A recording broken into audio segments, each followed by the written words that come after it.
Today, we're going to teach you 5 simple rules George Washington lived by. Hello, I'm Anthony Korpich. And I'm Giuseppe Zumbo.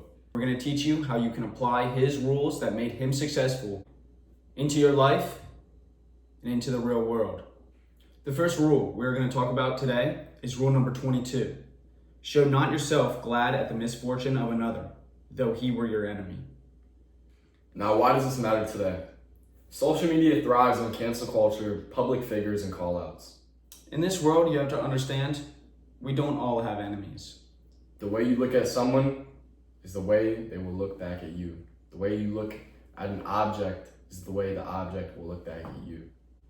And we all lose in life. So it's important when someone else loses, you don't show hate or negative energy towards them, because karma is real and negative energy will be shown to you when you lose. The opposite of this rule, celebrating when someone else accomplishes something. And don't be jealous of them. Don't envy them and want to do exactly what they did. Just be happy for them for what they did. And if you do that, I'm sure they'll be more likely to celebrate your wins with you. When someone wins, don't give in to your jealous thoughts. Instead, celebrate their wins with them, for they will celebrate your wins with you. The second rule we're going to teach you about today is the 51st rule. Wear not your clothes foul, ripped, or dusty. Now, what can we take from that? See, you should never underestimate the power of dressing nice. You could be in the most random place ever, but as long as you are dressed nice, the way people will perceive you will be an outstanding measure compared to the way they would see you if you did not dress nice. You never know who you're going to meet, see, or interact with out in public. You can interact with a millionaire. You can interact with a homeless person. But as long as they perceive you as who you want to be perceived as, that's all that matters. So dress the way you want to appear to others. First impression is everything. Never underestimate the power of dressing nice. Back in the 1700s and 1800s, this rule definitely applied back then more than it does today. So today, we might go to school and see someone dressed in pajama pants. And how do we perceive them? Lazy. Bum. So that's the first impression we get of them. And if you want to be perceived as a bum, lazy, wear pajama pants to school, wear pajama pants out. If you show up to a dinner, not dressed in the proper attire, or to church on Sunday, not in the proper attire, what are people going to think of you? Bum. And what are you going to think of yourself? The third rule we are going to teach you about today is Rule 89. Rule 89. Speak not evil of the absent, for it is unjust. Now, what can we take from this one? The energy you give is the energy you're going to get. You should always protect your energy and reputation, for it matters more than you think. People will gossip and slander your name. That is true. But the question is, will you give in to that? Will you let that energy take control of your mind and that Will you- frequency be in actual motion? Will you give away your energy to people that are negatively using your name? Will you give away your strong, never-ending energy to someone that is negatively taking it from you? Fuck no! The fourth rule we're going to teach you today is actually George Washington's last rule in his book, the 110th rule. Labor to keep alive in your breast that little celestial fire called conscience. What is your conscience? It's something only you know. It's only something you can control and keep alive and nurture and grow. Without you, there wouldn't be anything.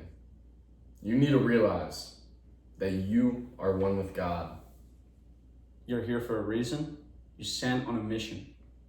Now you need to fulfill that mission. Fuck yeah. In order for you to be fulfilled by yourself, because when you feel like you're doing the right thing, I promise you, your conscience will be fulfilled. I promise you that. you need to listen to your intuition. You need to listen to God. God is within Everything external is an illusion. Remember that.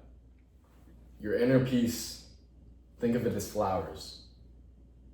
Now you need to water those flowers for it to grow. You need to protect your inner peace, for it is the key to your soul's true desire. The last rule we are going to be going over today is about listening. It's also about thinking before you speak.